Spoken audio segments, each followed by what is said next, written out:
about, things are different than they were 20 years ago.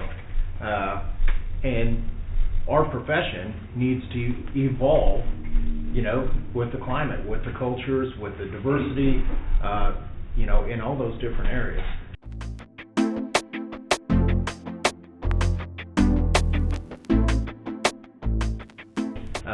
Now, you know, just for the record, most of us were having conversations with ICU long before the tragedy in Minneapolis, and that is a step in the right direction. That's the profession saying, yeah, we understand. We need to take that next step.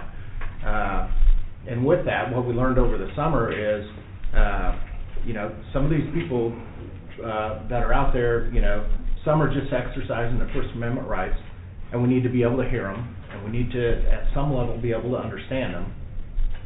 There are others that have different motives, you know, and that's where we have to get back to what we do as a profession, you know, to maintain order.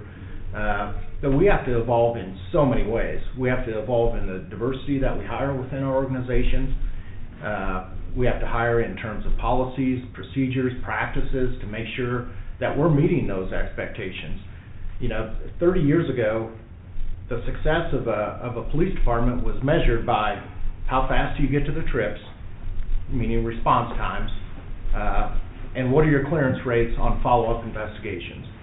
And if the response times were low and clearance rates were high, wow, you were doing really good. That's not how you're measured anymore. Those things are still very important. But now how you're measured is, what are your relationships in the community? You know, what's your training look like? What do your policies look like? Things like citizen satisfaction surveys, you know, that means something. That's real feedback, you know, that you can work on. You know, things like ICU, things like, you know, the cutting edge, you know, training like implicit bias and de-escalation, those things, those are so important. And the profession isn't hiding from those things. The profession is embracing those things.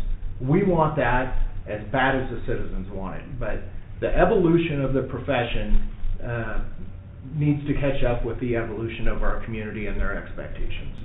Good answer.